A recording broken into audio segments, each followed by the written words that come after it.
చూసారు 2024 ఎన్నికల ముందు కూడా దత్తపుత్రుడిని రెచ్చగొట్టారు, కలవకూడదని దత్తపుత్రుడు రెచ్చగొట్టారు, అయినా సరే గెలిచారు.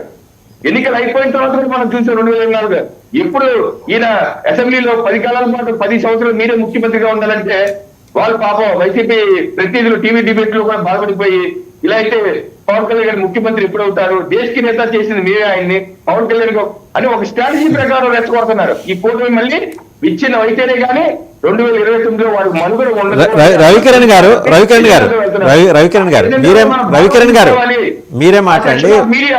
మీరే మాట్లాడండి ఒక చిన్న సబ్మిషన్, మీరే మాట్లాడండి రవికిరణ్ గారు. చిన్న సబ్మిషన్. పక్కనున్న తెలంగాణలో డిప్యూటీ సీఎంగా భట్టి విక్రమార్క పెట్టుకున్నారు. ఏం పంచాయతీ లేదు, ప్రశాంతంగా. అసలు కాంగ్రెస్ పార్టీ అంటే మీరు చాలా తక్కువ చేసి బీలిటిల్ చేసి మాడతారు, వాళ్ళు పద్ధతిగానే చేసుకుంటున్నారు. అక్కడ ఇలాంటి అల్లర్లు ఏం లేవు. మీరు అనొచ్చు వాళ్ళ కూటమి లేదు కదా అని. కూటమి లేకపోయినా అందులో ఇప్పుడు ఎన్నికైన వాళ్ళు ఒక 50 మంది మేము ముఖ్యమంత్రి క్యాండిడేట్స్ అంటారు వాళ్ళు. అయినా కూడా సర్దుకుపోతున్నారు. పక్కన కర్ణాటక చూసాం, సిద్ధరామయ్య, డీకే శివకుమార్, అక్కడ ఈ పంచాయతీ ఏం లేదు. మనకే ఈ ఫెసిలిటీ ఏందండి?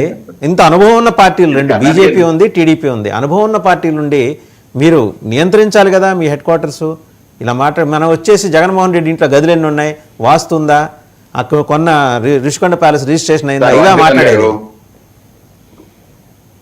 నేను అదేంటంటే కర్ణాటకలో ఈ పంచాయతీ ఎందుకు లేదు సార్, బీభత్సంగా ఉంది పంచాయతీ అక్కడ, నువ్వు నేను ఫైటింగ్ లో ఉంది. కానీ నేను అనేది ఏంటంటే మీ ఛానల్ ద్వారా నేను విజ్ఞప్తి చేసి ఇప్పటికన్నా ఆపేయండి. ఓ సెక్షన్ ఆఫ్ మీడియా రెచ్చగొట్టేస్తున్నా, లేకపోతే కొంతమంది నాయకులు ఉన్నాయి, ఆ ట్రాప్ లో పడద్దు. ఆ ట్రాప్ లో పడకుండా రాష్ట్ర అభివృద్ధి దృష్టి మనం ముందుకెళ్ళాలి, కానీ ఇటువంటి అంశాలు కాదు. ఇప్పటికన్నా సరే తేరుకొని చెప్పి నా విజ్ఞప్తి. రైట్. ఒకసారి జ్వాలాపురం శ్రీకాంత్ గారి దగ్గరికి వెళ్ళాం. ఏమండి, మీరు వీళ్ళు అధికారం వచ్చినప్పటి నుంచి మొదటి రోజు నుంచి చేతబడి బాణామతి చిల్లంగి చేయడం మొదలెట్టారు. వీళ్ళు ఇచ్చిన వైపోవాలి. కొన్ని పరిపాలించనియచ్చు కదా వాళ్ళని. ఒక 5 ఏళ్ళు ఏం పోయింది? ఒక 5 ఏళ్ళు మీ నాయకుడు చెప్తుంటారు కదా, అలా కళ్ళు మూసుకొని ధ్యానం చేయండి, 4.5 ఏళ్ళు వెళ్ళిపోతుంది, మళ్ళీ మనం అధికారం. ఆ ధ్యానంలో ఉండొచ్చు కదా.